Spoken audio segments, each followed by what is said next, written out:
যার কথা বারবার মনে হচ্ছে, যার কথাটা বারবার হৃদয়ে বারবার উকি মারছে, তিনি হচ্ছেন কিংবদন্তি শহীদ আল্লামা দেলাওয়ার হোসেন সঈদ রাহিমাহুল্লাহ। সম্মানিত ভাইয়েরা, 2009 সাল আমার জীবনের প্রথম হজ এবং 2009 সালে শহীদ আল্লামা দেলাওয়ার হোসেন সঈদী সাহেবের শেষ হজ। আরাফার ময়দান, মিনা, মুজদালিফায় বিভিন্ন জায়গায় একসঙ্গেই ছিলাম। এক পর্যায়ে আল্লামা সঈদ রাহিমাহুল্লাহকে প্রশ্ন করা হলো, দেশে মামলা হচ্ছে, ট্রাইব্যুনাল গঠন হচ্ছে, হুজুর আপনার এই মুহূর্তে দেশে ফেরত না যাওয়াই ভালো, আপনি থেকে যান। উনি মুচকি হাসি মেরে বললেন, আমার প্রিয় মাতৃভূমি, আমার দেশ বাংলাদেশ, আমার দেশের জনগণ মানবেতর জীবনযাপন করবে, কারারুদ্ধ থাকবে, জেল খাটবে, রক্ত ঝরাবে, আর সাইদি পালিয়ে বেড়াবে, বিদেশে থাকবে, এমন শিক্ষা আমার রাসূল দেন নাই। তিনি জেলকে, হামলা মামলাকে তোয়াক্কা না করে বীরের বেশে তিনি দেশে ফিরে এসেছেন। 2010 সালের 30 জুন তাকে অন্যায়ভাবে গ্রেফতার করা হয়। দীর্ঘ 13টা বছর অন্যায়ভাবে জেলখানায় আটকিয়ে রাখা হয়। এদেশের নির্যাতনের ইতিহাসে সবচাইতে, রিমান্ডের সবচাইতে বেশি নির্যাতন করা হয়েছে আমাদের আল্লামাকে। সম্মানিত ভাইয়েরা, শুধু এটাই শেষ নয়, শেষ পর্যন্ত 2023 সালের 13ই আগস্ট চিকিৎসার নাম করে সেই জায়গা থেকে, জেলখানা থেকে জোর করে সেখান থেকে বের করে হসপিটালে তাকে ষড়যন্ত্রের মধ্য দিয়ে ইমাম আবু হানিফার ওই একই পদ্ধতিতে বিষ প্রয়োগের মধ্য দিয়ে পয়জনিং করে তাকে শহীদ করা হয়েছে। আমরা তাফসীর মাহফিলের এই প্ল্যাটফর্ম থেকে, তারই তৈরি করা এই ময়দান থেকে স্পষ্টভাবে জানান দিতে চাই, অবিলম্বে আল্লামা সাঈদীর খুনি হত্যাকারীদের চূড়ান্ত শাস্তি নিশ্চিত করা হোক। রাজি আছেন কারা কারা? হাত উঁচু করে দেখান মুসলমান।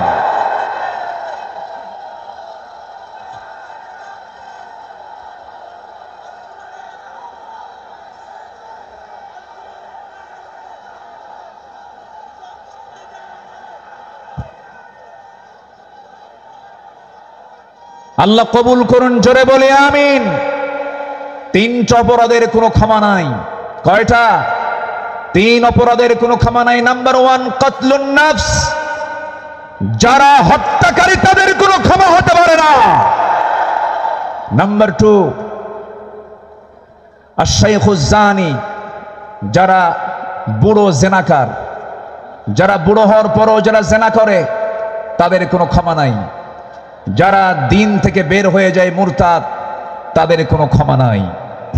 সম্মানিত ভাইয়েরা, সম্মানিত বন্ধুগণ, সম্মানিত উপস্থিতি, আজকের এই উপস্থিতি প্রমাণ করে আগামীর দেশ কোরআনের দেশ, আগামীর দেশ ইসলামের দেশ।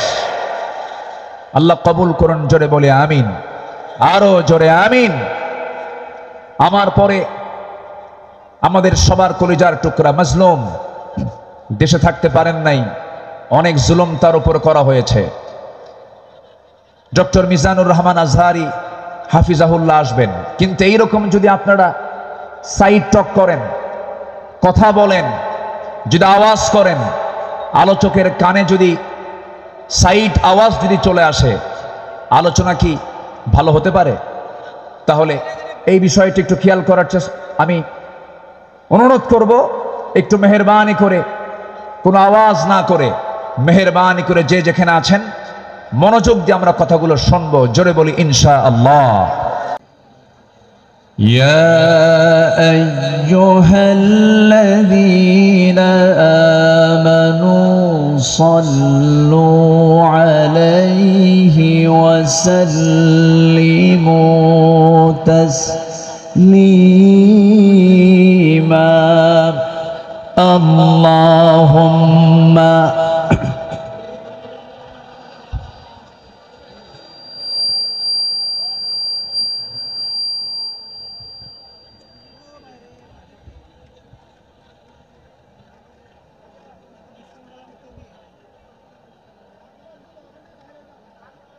সবাই বলুন বালাগাল উলা বিকামালিহি কাশাফাত তুজা বিজামালিহি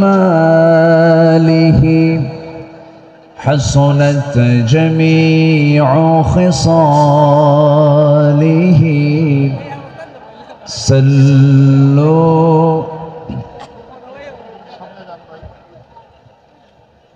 सूरत यूसुफ बिदारी हिकमत लुक़मान इमाम क़ारी क़ुरआन बारी ये है दिले सादिमान इमाम बलगल उला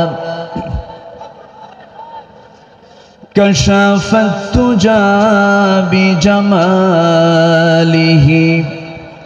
حسنت جميع خصاله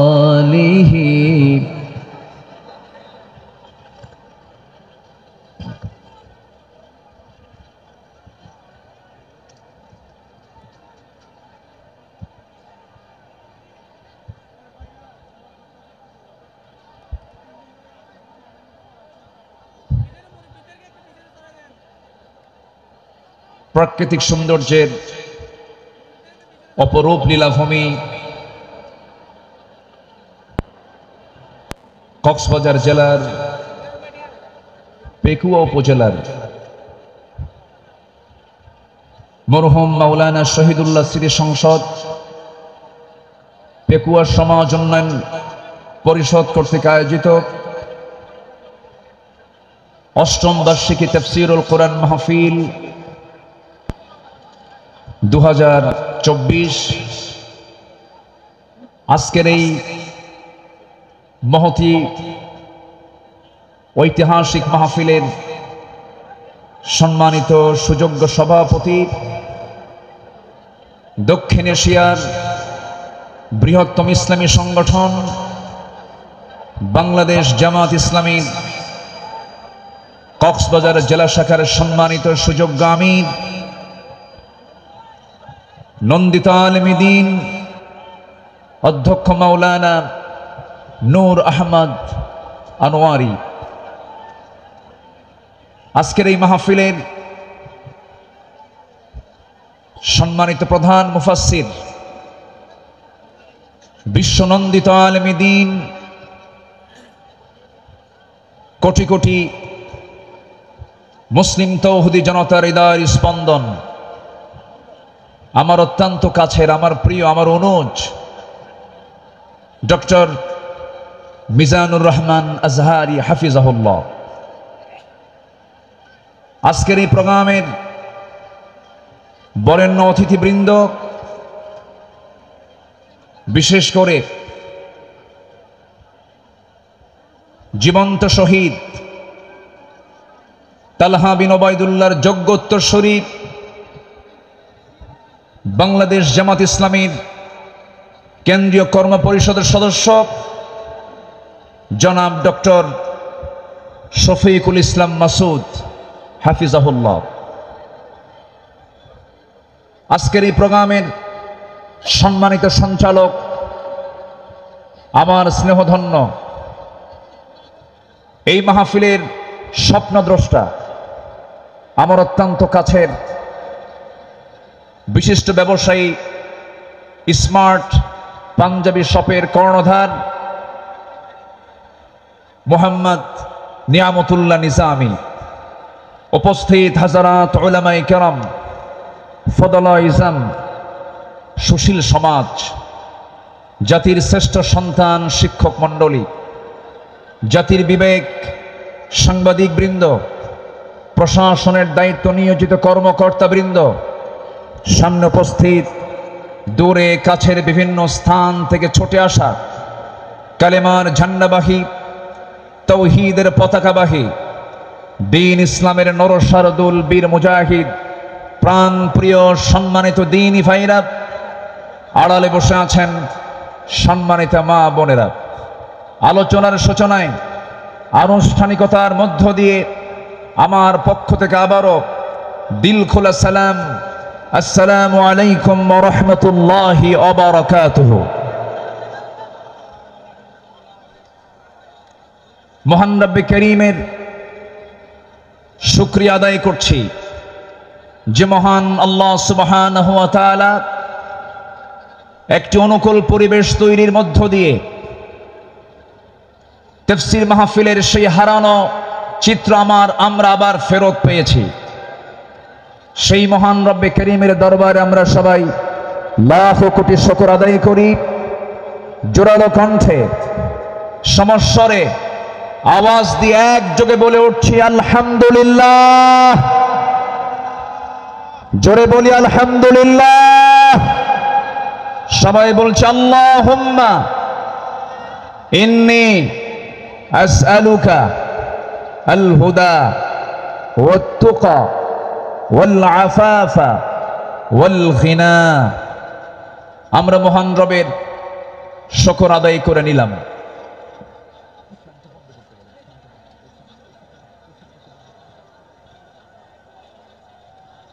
সম্মানিত হাজিরিন, আমি লক্ষ্য করছি আমার বামে এবং ডানে যারা ভলেন্টিয়ার আছেন, মেহেরবানি করে কোনো কথা না বলি।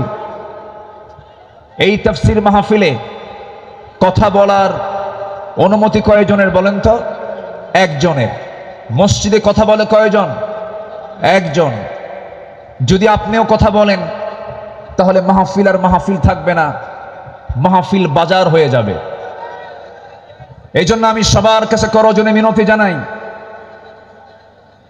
তাফসীর মাহফিলে এসে যদি আপনি শৃঙ্খলা ভঙ্গের যদি মামলা খান আল্লাহর আদালতে, তাহলে কিন্তু বড় বেকায়দা হয়ে যাবে। মেহেরবানি করে যদি দেখতে না পান, হৃদয়ের চোখে অনুভব করুন, দেখুন, কোনো কথা না বলি, মেহেরবানি করে আলোচনার দিকে আমরা মনোনিবেশ দেই। আল্লাহ পাক এই মাহফিলকে সফলভাবে আল্লাহ তাআলা যেন মাহফিল কমিটি করতে পারেন, আমরা যেন করতে পারি, সেই তৌফিক মহান রব্বে করিম আমাদেরকে দান করুন। জোরে বলি আল্লাহুম্মা আমিন। সম্মানিত ভাইয়েরা, আজকে 2024 সাল। এই প্রোগ্রাম শুরু হয়েছে 2017 সাল থেকে। এই মাহফিলের শুরু থেকে নিয়ামতুল্লাহ নিজামী এই আয়োজন করে যাচ্ছেন। আল্লাহ তাআলা এই মাহফিলের সঙ্গে যারা সম্পৃক্ত ছিলেন, ইতিমধ্যে যিনি আমাদের মুরব্বী এম নিয়ামতুল্লাহ নিজামীর শ্রদ্ধেয় পিতা, আমাদের সকলের মুরব্বী মরহুম মাওলানা শহীদুল্লাহ রাহিমাহুল্লাহ, তিনি ইন্তেকাল করেছেন। আমরা তার জন্য দোয়া করি আল্লাহ রাব্বুল আলামিন তার কবরটাকে জান্নাতের টুকরা বানায় দেন। জোরে বলি আল্লাহুম্মা আমিন। সম্মানিত উপস্থিতি, এই সাইডে এত কথা হয় কেন?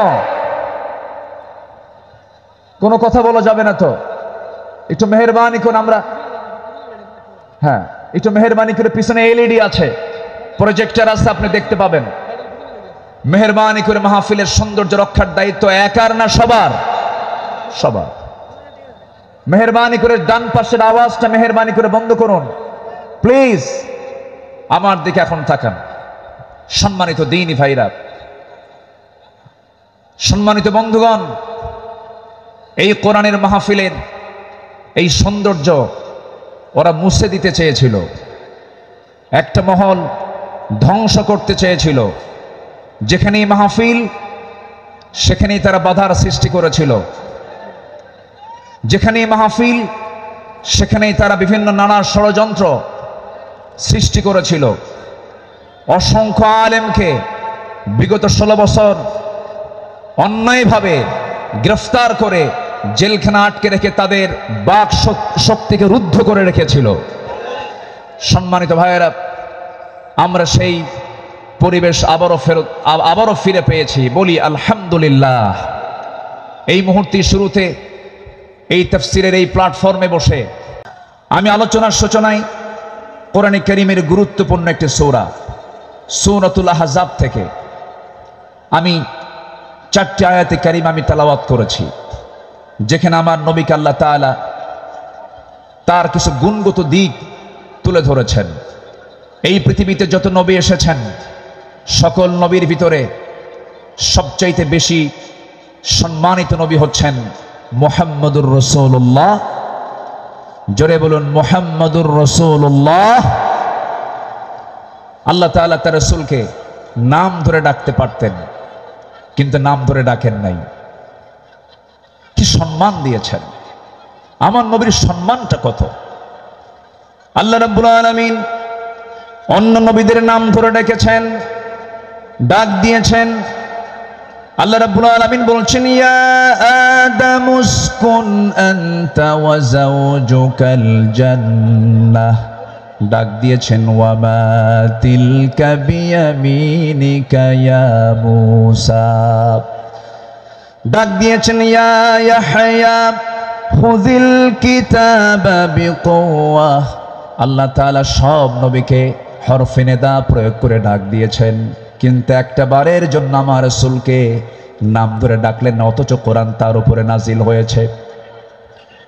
আল্লাহ রাব্বুল আলামিন যেখানে তার নামটা নিয়েছেন, সেখানে তার গুণটা বর্ণনা করেছেন। এক জায়গায় বলছেন মুহাম্মাদুর রাসূলুল্লাহ ওয়াল্লাযীনা মাআহু أشداء على الكفار رحماء بينهم تراهم ركعا سجدا يبتغون فضلا من الله ورضوانا سيماهم في وجوههم من أثر السجود جرب الله أكبر আরেক জায়গায় আল্লাহ রাব্বুল আলামিন তার নাম নিয়ে বলছেন, ওয়া মা মুহাম্মাদুন ইল্লা রাসূল قد خلت من قبله الرسل। কিন্তু আল্লাহ রাব্বুল আলামিন কোথাও নামকে সম্বোধন করে ডাক দেন নাই, আরেক জায়গায় ডাক দিচ্ছেন, ইয়া আইয়ুহাল মুযাম্মিলু কুমিল লাইলা ইল্লা কালিলা নিসফাহু আও ইনকুস মিনহু কালিলা। আরেক জায়গায় ডাক দিচ্ছেন, ইয়া আইয়ুহাল মুদ্দাসসির কুম ফাআনযির ওয়া রাব্বাকা ফাকাব্বির ওয়া সিয়াবাকা ফাতাহহির। জোরে বলুন আল্লাহু আকবার। ঠিক এই জায়গায় আল্লাহ রাব্বুল আলামিন সূরাতুল আহজাবের 45 নম্বর আয়াত আল্লাহ রাব্বুল আলামিন তাকে কি সুন্দর করে ডাক দিচ্ছেন, ইয়া আইয়ুহান নাবিয়্যু ইন্না আরসালনাকা শাহিদাও ওয়া মুবাশশিরাও ওয়া নাযীরাও ওয়া দাঈয়ান ইলাল্লাহি বিইذনিহি ওয়া সিরাজাম মুনীরা। জোরে বলুন আল্লাহু আকবার।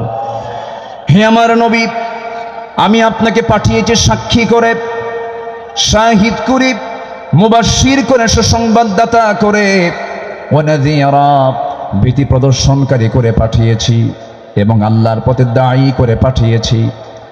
আমার আল্লাহ তাআলা আমার রাসূলকে এত সম্মান দিয়েছেন। দুঃখজনক হলো সত্য, বিগত 16 বছর শুধু আলেমদের উপরে নির্যাতন হয়েছে তা নয়, আমার রাসূলকে নিয়ে বাজে কটূক্তি পর্যন্ত করা হয়েছে, ঠিক কিনা? রাসূলকে নিয়ে অনেক কটূক্তিও করেছে বিভিন্ন ব্লগাররা। আমার দেশে কিছু বুদ্ধিজীবী আছে যাদের কাজই হলো ইসলাম নিয়ে বাজে কথা বলা, রাসূলকে নিয়ে বাজে কথা বলা। রাসূলকে নিয়ে বলা হয়েছে, এমন ভাবে কথা বলা হয়েছে, রাসূল নাকি ছিলেন জেনাকার, রাসূলকে জঙ্গি মুহাম্মদ বলে গালি দিয়েছে। ওরা 16 বছর আমাদের তালিকা করেছে, আমরা এখন নাস্তিকদের তালিকা করতে চাই। কোন নাস্তিক কুলাঙ্গারের জন্য বাংলার জমিন আর হতে পারে না। সম্মানিত ভাইয়েরা, সম্মানিত বন্ধুগণ, আল্লামা সাঈদীর ফাঁসি রায় দিয়ে এক কুলাঙ্গার বিচারপতি, কি নাম? হ্যাঁ, মানিক। হ্যাঁ, 2 বছর আগে, বছর 2 আগে আমার নামেও তালিকা করেছিল, 116 জন আলেমের তালিকা করেছিল। 2 বছর পার হয় নাই, আল্লাহ তাআলা তার উপযুক্ত জবাব দিয়ে দিয়েছেন। ছাত্র বৈষম্য বিরোধী আন্দোলনে যারা অগ্রণী ভূমিকা পালন করেছেন তাদের জন্য দোয়া করতেই হয়। সম্মানিত ভাইয়েরা, এই পেকুয়ার মাটিতে চট্টগ্রাম বিভাগের প্রথম শহীদ হয়েছে এই চট্টগ্রামের এই পেকুয়ার সন্তান শহীদ অসীম। শহীদ অসীমের বাবা আছে কিনা জানি না। তাদের রক্তের বিনিময়ে, তাদের ত্যাগের বিনিময়ে এই বিজয় এসেছে। যুবকরা, তোমরা কোন আদর্শ লালন করতে যাবে না। যুবকরা, তোমরা বিজয় পেয়েছো, এই বিজয়কে ধরে রাখার জন্য একটা আদর্শ লালন করতে হবে, সেটা হচ্ছে মুহাম্মদ সাল্লাল্লাহু আলাইহি ওয়াসাল্লাম। তাহলেই সফল হবে। লাকাদ কানা লাকুম ফি রাসূলিল্লাহি উসওয়াতুন হাসানা লিমান কানা ইয়ারজুল্লাহ ওয়াল ইয়াউমাল আখির ওয়া যাকারাল্লাহা কাসীরা। সম্মানিত যুবকরা, আজকের মাহফিলে বেশি যুবকরা, ওই নেতৃত্বের মুখে তোমরা থুতু মারো যে নেতা তোমাকে নামাজের কথা বলে না, যে নেতা তোমাকে পরকালের কথা শোনায় না, যে নেতা তোমার হাতে অস্ত্র তুলে দেয়, যে নেতা তোমার হাতে নারী তুলে দেয়, ইয়াবা তুলে দেয়, মাদক তুলে দেয়, ওই সমস্ত নেতৃত্বের মুখে আমরা জুতা মারি, থুতু মারি। রাজি আছেন কারা কারা? হাত উঁচু করে দেখা।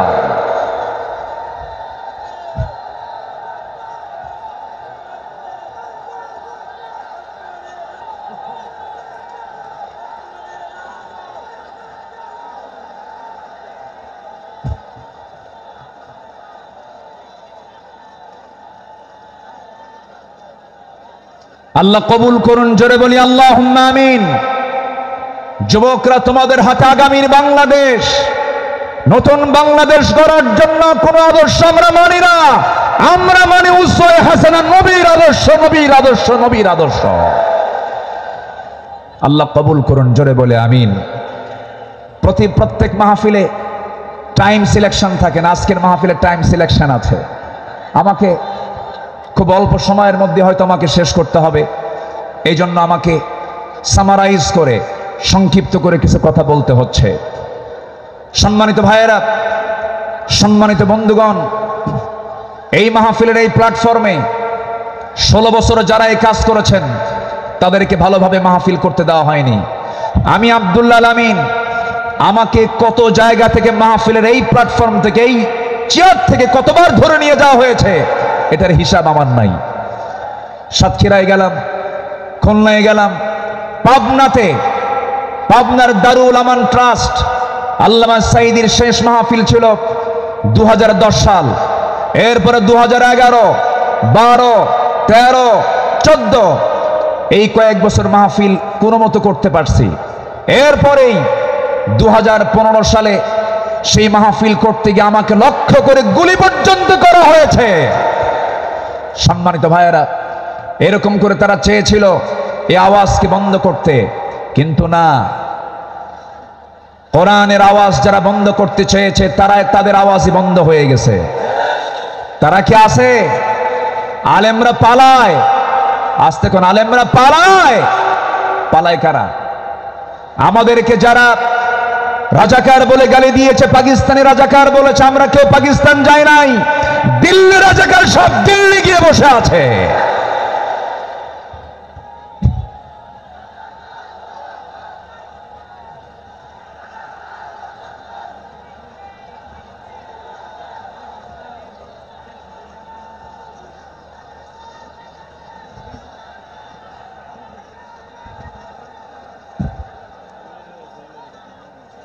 সম্মানিত হাজিরিন, সম্মানিত ভাইয়েরা, তাহলে আমাদের আদর্শ, আমাদের চেতনা, আমাদের মূল নেতা একজন, তিনি হচ্ছেন মুহাম্মাদুর রাসূলুল্লাহ। মুহাম্মাদুর রাসূলুল্লাহ। রসুলকে আমরা মানবো এক জায়গায় না সব জায়গায়? আসতে বলবেন না, এক জায়গায় না সব জায়গায়?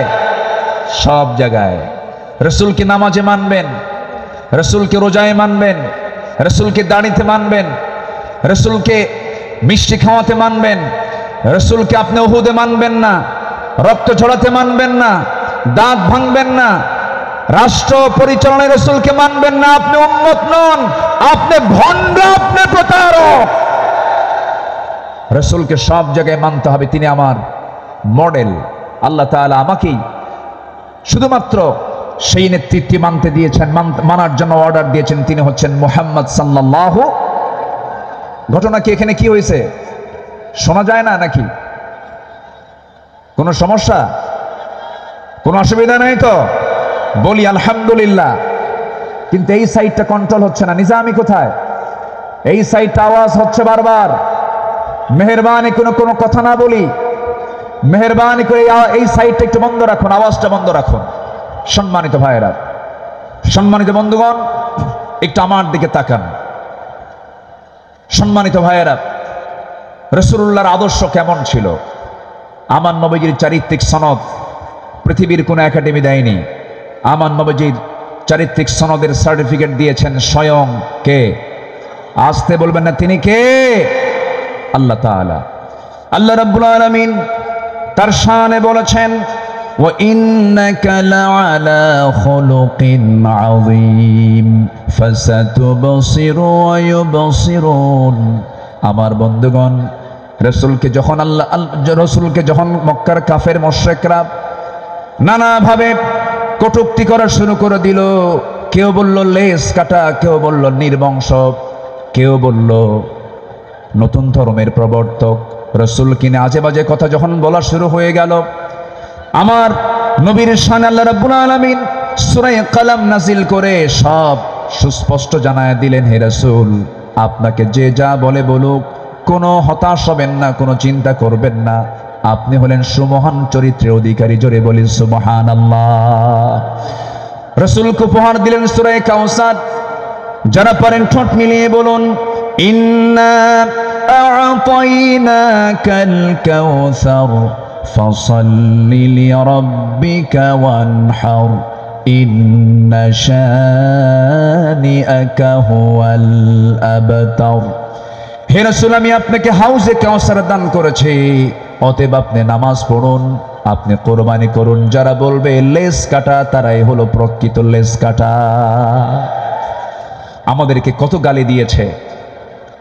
2013 সালে আমার একটা মাহফিল রাজশাহীতে, আমাকে ওসি মহোদয় ফোন দিয়ে বলে, আপনি আসবেন না, আপনি রাজাকার।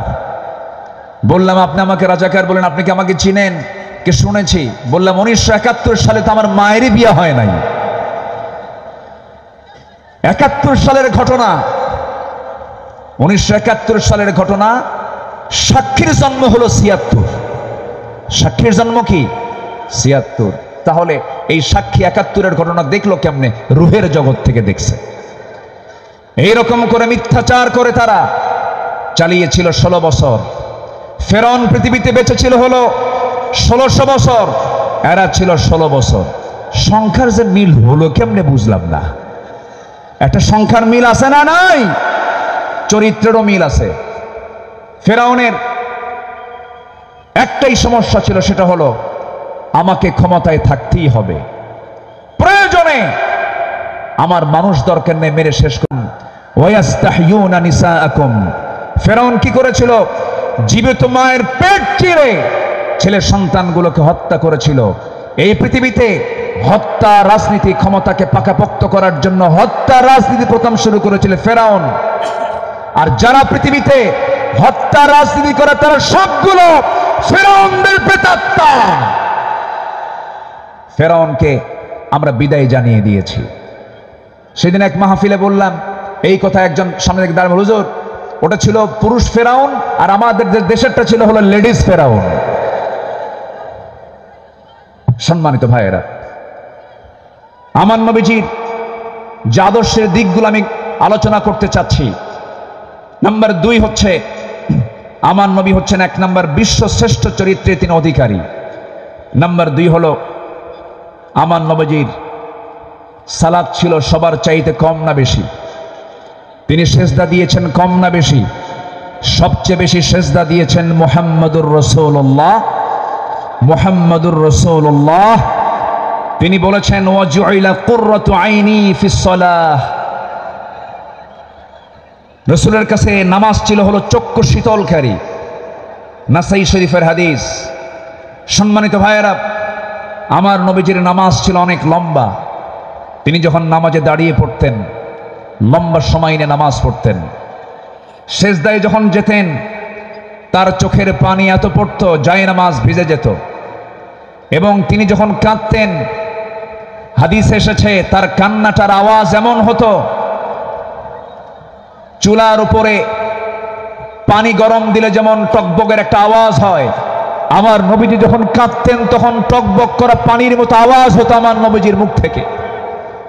তিনি এত কাঁদতেন অথচ তার জীবনের কোনো গুনাহ ছিল না। তিনি কাঁদতেন অঝরে ঝাড়ায় সেজদায় পড়ে পড়ে ঘন্টার পরে ঘন্টা। কোন এক রাতের আধারে আমার নবীজি সেজদায় পড়ে কাঁদতেছেন, পাশে বসে আছেন আম্মা জান আয়েশা সিদ্দিকা রাদিয়াল্লাহু তাআলা আনহা। আমার নবীজি লম্বা সময় সেজদার মধ্যে পড়ে আছেন, তিনি সেজদা থেকে মাথা ওঠান না। নবীজির কোনো আওয়াজ নাই, নবীজির কোনো শব্দ নাই। ঘন্টা পার হয়ে যায়, আম্মা জান আয়েশা মনে করছেন রাসূল বুঝে ইন্তেকাল করলেন কিনা। নবীজির গায়ে চিমটি কাটলেন, চিমটি কাটার সঙ্গে সঙ্গে তিনি নড়ে উঠলেন। সালাম ফেরা শেষ হলো। রাসূল বলছেন আয়েশা তুমি আমাকে চিমটি কাটলে কেন? হুজুর আপনি নড়াচড়া করেন না, আমি আপনাকে চিমটি কেটে বুঝলাম আপনি জীবিত আছেন কিনা। রাসূল বলছেন আয়েশা রে, কাল হাসরের ময়দানে আল্লাহ যদি আমাকেও পাকড়াও করেন পার পাওয়ার আমারও কোনো উপায় থাকবে না, কিন্তু ইল্লা ইয়াতাগাম্মাদানা আল্লাহ, কিন্তু আল্লাহ পাক আমাকে রহমতের চাদর দিয়ে আমাকে আবৃত রাখবেন। জোরে বলি সুবহানাল্লাহ। নবীজি ছিলেন নাম্বার 3 সর্বশ্রেষ্ঠ সম পালনকারী। তিনি সারা জীবন প্রতি সোমবার এবং বৃহস্পতিবার তিনি সম পালন করতেন। আমার নবীজি তু'রাদুল আমালু ইয়াউমাল ইসনাইন ওয়াল খামিস ফাউহিব্বু আন ইউ'রাদা আমালি ওয়া আনা সাইম। আমার নবীজি সোমবার এবং বৃহস্পতিবার তার রোজা কখনো বাদ হতো না। শাবান মাসে সবচেয়ে বেশি তিনি রোজা পালন করেছেন। যুবকরা যৌবনকে কন্ট্রোল করতে হবে। তোমার যৌবন নষ্ট করা যাবে না। তোমার চরিত্র সাইয়েদনা ইউসুফের মতো হতে হবে। আগামীর নেতৃত্ব দিতে গেলে বিবাহ পূর্ব কোনো অবৈধ রিলেশন করা যাবে না, নোংরামি করা যাবে না। কিছু যুবক আছে দেখতে পাবে গার্লস স্কুলের সামনে যায় কিছু যুবক আছে ইতিমের মতো বসে থাকে। আছে না? কিছু আছে না? নাই? ইতিমের মতো বসে থাকে, বাপও নাই মাও নাই। না, তোমার এগুলো করা যাবে না। তোমার সামনে বহু কাজ পড়ে আছে। আলিয়া তোমাকে ডাকবে, লাইলি তোমাকে ডাকবে। সাইয়েদনা ইউসুফের চরিত্র নিয়ে রাজুলুন ইযা দাআতহু ইমরাতান যাত হাসাবিন ওয়া জামালিন ইন্নী আখাফুল্লাহ। যখন তোমাকে কোনো সুন্দরী নারী যখন প্রেমের প্রস্তাব দিবে, কুপ্রস্তাব দেবে, তুমি বলে ফেলবে আমি কাকে ভয় করি? আল্লাহকে ভয় করি। এই চরিত্র নিয়ে তোমাকে এগুতে হবে। তোমার যৌবনকে কন্ট্রোল করার জন্য যদি কষ্ট হয় তোমার খুব বেশি, প্রয়োজনে রোজা রেখে দেবে। বলেছেন মুহাম্মদ সাল্লাল্লাহু আলাইহি ওয়াসাল্লাম। চরিত্রকে ধ্বংস করা যাবে না। ইউরোপ আমেরিকার সবচাইতে বড় ষড়যন্ত্র হলো মুসলিম সমাজকে উলঙ্গ করে ঘর থেকে বের করে দেওয়া। অ্যাটম বম যতটুকু না ক্ষতিকর, তার চাইতে বড় ক্ষতিকর হলো আমেরিকার হলিউড, ভারতের বলিউড। যুবকরা ওই সমস্ত নোংরামি তোমার জীবনে আনা যাবে না। তোমার মাথার চুল থেকে শুরু করে নিয়ে পা পর্যন্ত প্রত্যেকটা জায়গায় থাকতে হবে নবীর আদর্শ। কিসের আদর্শ? নবীর আদর্শ। মাথার চুল ইদানিং দেখা যায় মাথার চুলগুলো কাটে কেমন করে জানি, দুই দিকে চুল নাই, পিছনেও চুল নাই, একেবারে চামড়া বের করা, মাথার উপরে গোল কইরা, একদম নারিকেল জিনজিরা, আছে না নাই, আছে না নাই, একদম গোল করে রেখে দেয়। যখন বলা হয় এই ছেলে তুমি যে মাথার চুলটা এরকম করে রাখছো, এই মডেলটা পাইছো কোথায়? হুজুর বুঝবেন না, মেসি। তুমি কে? নেইমার। তুমি কে? কুত্তা। কারণ নেইমার মেসিরা তো কুত্তা নিয়ে শুয়ে থাকে, ঠিক কি না? ওরা কুকুর নিয়ে শুয়ে থাকে, তারা তোমার আদর্শ নয়। শার্টের সাইজ নাই, প্যান্টের সাইজ নাই, নতুন প্যান্ট কিনে আনে হাঁটু ফাটা। কি আমি কি ভুল বলতেছি? নতুন প্যান্ট কিনে আনে কি ফাটা? হাঁটু ফাটা, হাঁটুতে কাপড় নাই। ওই পোশাক পরে কি নামাজ হবে? আসতে বলো, ওই পোশাক পরে কি নামাজ হবে? হবে না। নামাজ হতে হলে আগে সতরটা ঢাকতে হবে।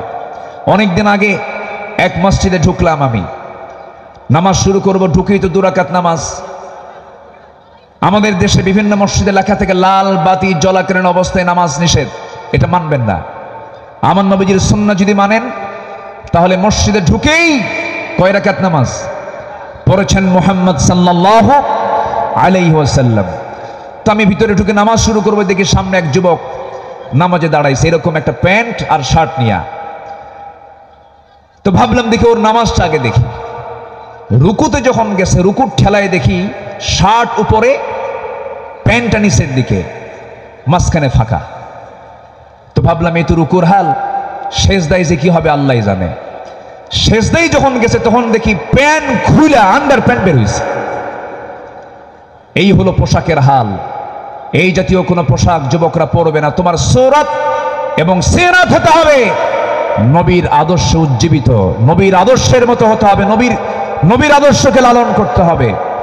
সম্মানিত ভাইয়েরা, নাম্বার 4, আমার নবী ছিলেন অশেষ দানশীলতার শ্রেষ্ঠ একটা উদাহরণ।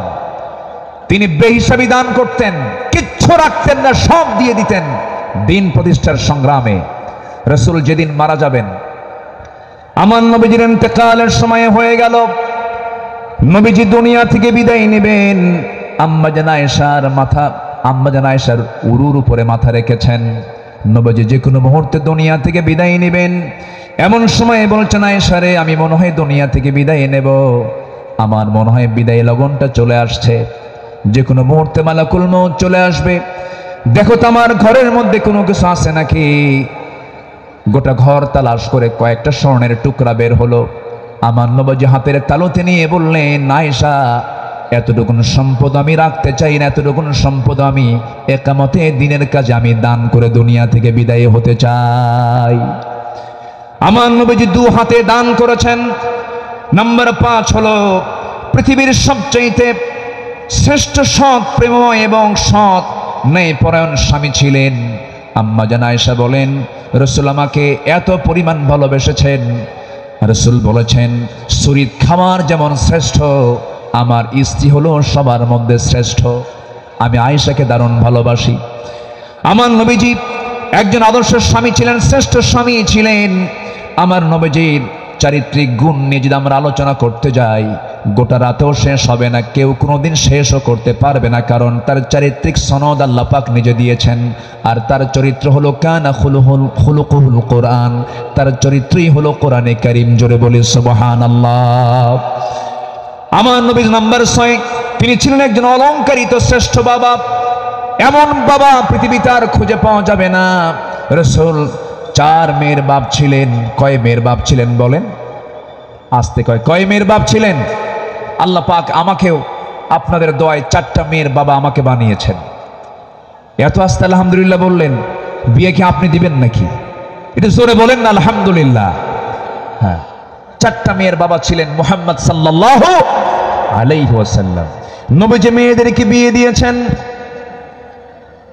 সাইয়েদনা ওসমানকে মেয়ে দিয়েছেন, আবার সাইয়েদনা আলীকেও মেয়ে দিয়েছেন। একজনকে দিয়েছেন ধনীর ছেলের সাথে, আরেকজনকে দিয়েছেন গরিব ছেলের সাথে। রাসূল কি ব্যালেন্স করেছেন। সবচেয়ে প্রিয়, সবচেয়ে আদরের দুলালী ফাতিমাকে গরিব ছেলের সঙ্গে বিয়ে দিয়েছেন। বিয়ে যেদিন দিলেন, রাসূল বললেন, ও ফাতিমা, আমি তোমাকে এমন স্বামী তোমার হাতে তুলে দিলাম, এমন স্বামী আমি তোমাকে দিলাম যার সম্পদ নাই, টাকা নাই, পয়সা নাই, ঘর নাই, বাড়ি নাই, কিচ্ছু নাই, কিন্তু মাথা থেকে পা পর্যন্ত তাকওয়া দিয়ে ভরা। জোরে বলে সুবহানাল্লাহ। এমন স্বামী তোমাকে দিলাম। চলে যাও বাবার ঘর থেকে স্বামীর ঘরে গিয়ে করে খাও। মৃত্যুর দিন পর্যন্ত যেন স্বামীর বিরুদ্ধে একটা নালিশ আমার কানে না আসে। এই কথা বলে বিদায় দিয়ে দিলেন। আমার নবীজি 3 দিন পার হয় নাই, ফাতিমাকে না দেখলে তিনি অস্থির হয়ে যেতেন। আমার ফাতিমা কোথায় গেল, আমার ফাতিমা কোথায় গেল।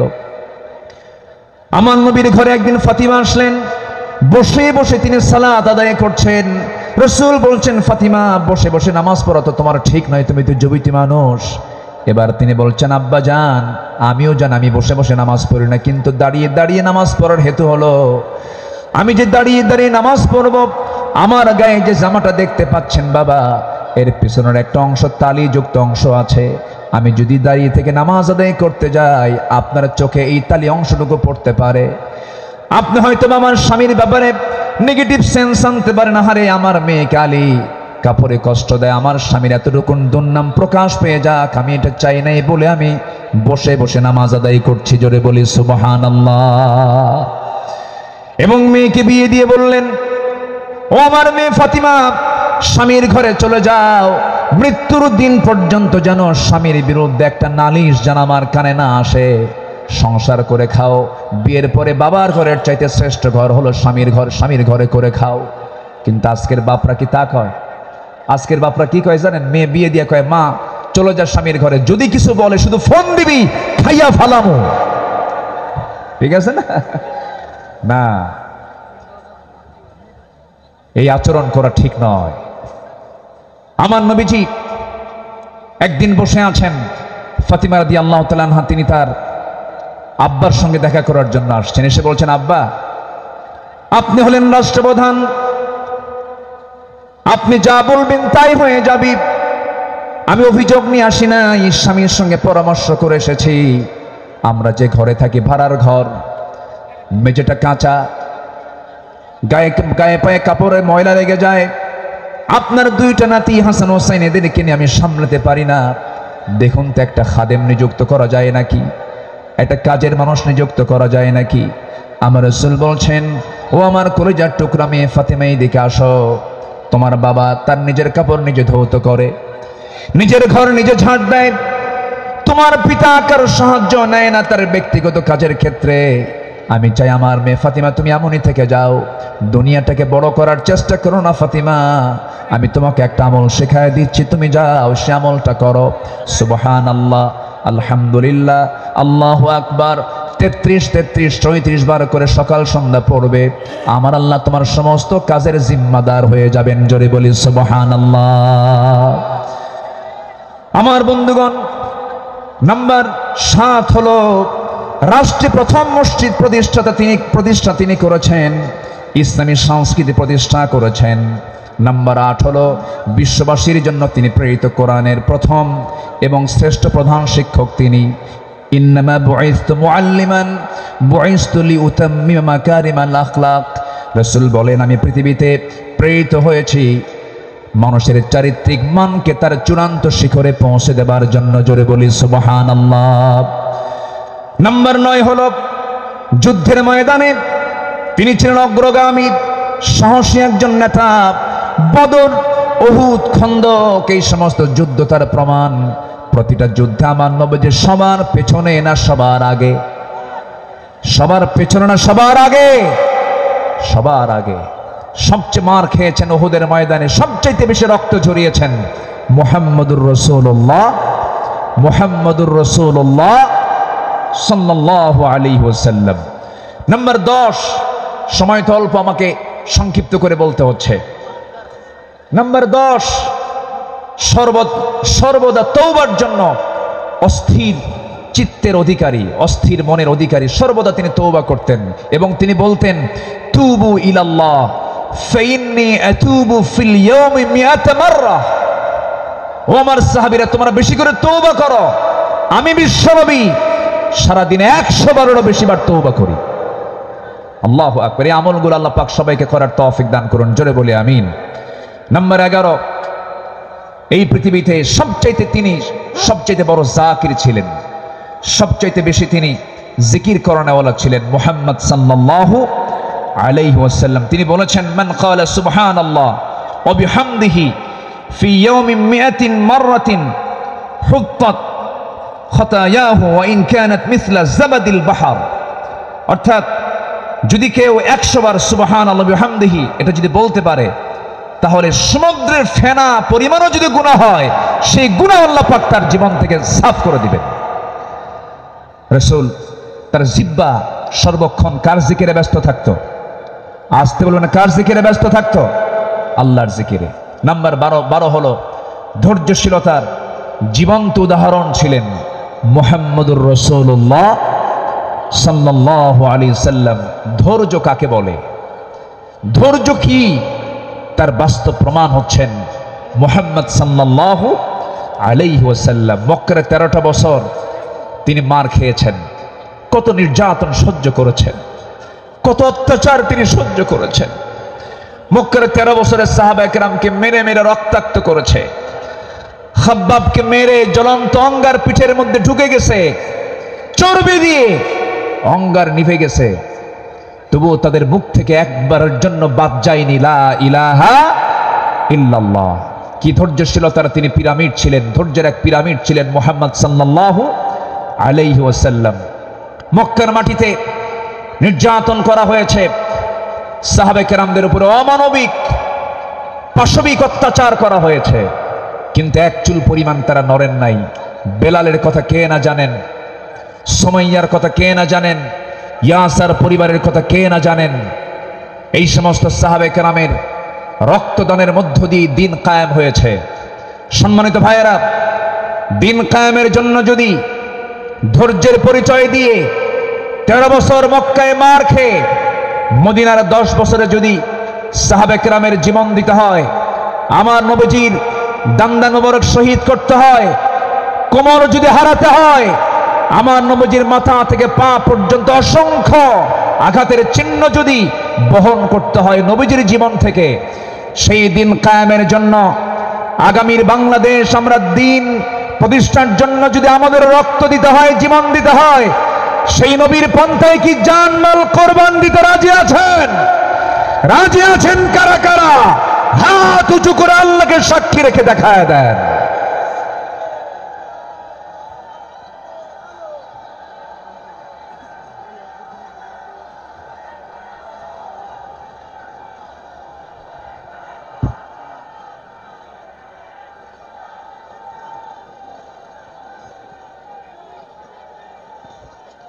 আল্লাহ কবুল করুন, জোরে বলি আমিন, আরো জোরে আমিন। বাইরে জীবন দেওয়া তো সস্তা না, যত রক্ত লাগে দেব, প্রয়োজনে লোক পাঠাবো, আমি যাব না। এই চরিত্রের মুনাফিক আমার দেশে আছে না নাই? আবু সাইদরা জীবন দেয়, আমার দেশের কিছু মুফতিরা ফতুয়া দেয়, ও তো শহীদ হয় নাই। হ্যাঁ, আবু সাইদরা জীবন দেয়, শহীদ অসীমরা জীবন দেয়, আমার দেশের কিছু ফতুয়া সন্ত্রাস, এগুলো ফতুয়া সন্ত্রাস। আরে ফতুয়া দেও নাকি শহীদ হয় নাই, তুমি কোন কসু করছো? আমার দেশে 16 বছর অনেক ওলামা, অনেক আলেম আমার দেশে অবস্থান করছেন, এখনো আছেন। বিগত 16 বছর তাদের উপর একটা মামলা তো দূরের কথা, একটা আচরও গায়ে লাগে নাই। দেশ যখন পট পরিবর্তন হয়েছে, চোরের মায়ের বড় গলা। মুনাফিক চেনা যায় নামাজে নয়, মুনাফিক চেনা যায় রোজায় নয়, মুনাফিক চেনা যায় সূরাতে নয়, মুনাফিক চেনা যায় হলো ময়দানে, মাঠে, জিহাদের প্রান্তরে। সম্মানিত ভাইয়েরা, আমার সময় ফুরিয়ে যাচ্ছে, আমি যে কোনো মুহূর্তে শেষ করে দেব। আজকের মাহফিলের আরো কাঙ্ক্ষিত মেহমান আছেন, বিশেষ করে আমার পরপরই আসছে নাকি?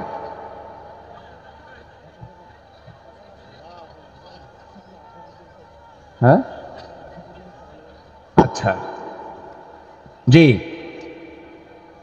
বিশেষ করে এদেশের ইসলামী আন্দোলনের জীবন্ত শহীদ তালহা বিন ওবায়দুল্লাহর যোগ্য উত্তরসূরি ডক্টর শফিকুল ইসলাম মাসুদ হাফিজাহুল্লাহ তিনি অল্প সময়ের মধ্যে আমাদের মাঝে আসবেন। জোরে বলি ইনশাআল্লাহ, জোরে বলি ইনশাআল্লাহ। তার বয়ান ছিল মাগরিবের পরেই, উনি আসতে একটু পথে জ্যামের কারণে দেরি হচ্ছে বিধায় আমি আগেই উঠেছি। উনি ওনার তেজোদ্দীপ্ত হৃদয়ের খোরাক আপনাদের জুটাবেন। জোরে বলি ইনশাআল্লাহ, আরো জোরে বলি ইনশাআল্লাহ। সম্মানিত হাজিরিন, নাম্বার 12 যে গুণটার কথা বলছিলাম, আমার নবী ছিলেন ধৈর্যশীলতার এক মূর্ত প্রতীক। তায়েফের ময়দানে গিয়ে রসুল দাওয়াত দিতে গিয়ে ফুল পেয়েছেন না পাথর পেয়েছেন? আসতে কয়, ফুল পেয়েছেন না পাথর পেয়েছেন? পাথর পেয়েছেন। আমার নবীজি মক্কার মাটিতে দাওয়াত দিতে গিয়ে নবীর বিরুদ্ধে মামলা হয়েছে, হামলা হয়েছে, নির্যাতন হয়েছে, আঘাত করা হয়েছে, রক্তাক্ত করা হয়েছে। রসুল 13 বছর মার খেয়েছেন, কিন্তু মদিনায় আসার পরে তিনি শুধু মার খান নাই, মার দিয়েছেন। এখান থেকে প্রমাণ হয় মায়ের খাওয়া যেমন সুন্নাত, মায়ের দেওয়া তেমন সুন্নাত।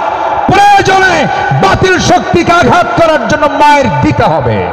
রাজি আছেন কারা কারা? হাত উঁচু করে দেখান।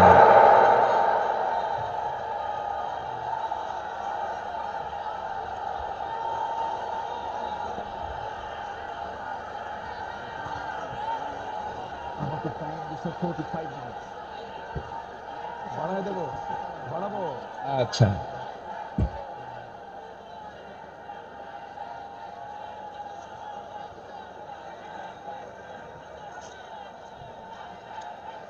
যে আমি তো দাঁড়াতে বলিনি, আমি তো দাঁড়াতে বলিনি ভাই। আপনি দাঁড়িয়ে আছেন, আরেক ভাইয়ের কষ্ট হচ্ছে। একজন দাঁড়িয়ে আছেন, আরেক ভাইয়ের কষ্ট হচ্ছে। আপনি কি কষ্ট দিতে চান? এই মুহূর্তে বসে পড়ুন, বসুন, বসুন। আমি জানি আপনি দাঁড়াইছেন কেন, কোমর লেগে গেছিল। আর কতক্ষণ থাকা যায়? প্রচন্ড ধৈর্যশীলতার পরিচয় দিচ্ছেন আপনারা। এদিকে আমার আলোচনা চলতেছে। 12 নম্বর হলো ধৈর্যশীলতা। ধৈর্য ধারণ করার শক্তি দাও গো মেহেরবান আমায়, দাও গো মেহেরবান। ধৈর্য ধারণ করার শক্তি দাও গো মেহেরবান আমায়, দাও গো মেহেরবান। বুকের ভেতর ব্যথার নদী বইছে অবিরাম, বইছে বইছে অবিরাম। ধৈর্য ধারণ করার শক্তি দাও গো মেহেরবান আমায়, দাও গো মেহেরবান। জোরে বলি আমিন, আরো জোরে আমিন। নাম্বার 13 হলো সৎ নেতৃত্ব এবং ন্যায় বিচারে উজ্জ্বল দৃষ্টান্ত রেখেছেন মুহাম্মদুর রাসূলুল্লাহ সাল্লাল্লাহু আলাইহি সাল্লাম। সবার কম বেশি জানা আছে, আমার নবীজির কাছে এক সম্ভ্রান্ত মহিলা চুরির প্রমাণ মিলেছে। নবীর কাছে রিপোর্ট এসেছে। রাসূল বললেন, তোমরা এই মহিলাকে নিয়ে যাও, কোনো কথা নেই।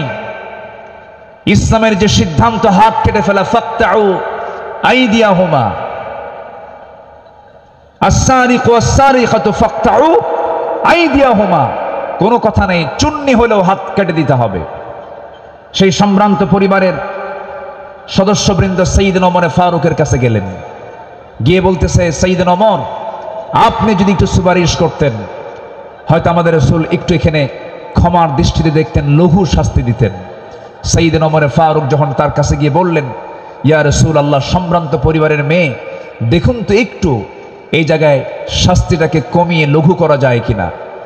আমার নবীজির চেহারা রক্তিম আকার ধারণ করল, নবীজির চেহারা লাল বর্ণ আকার ধারণ করল।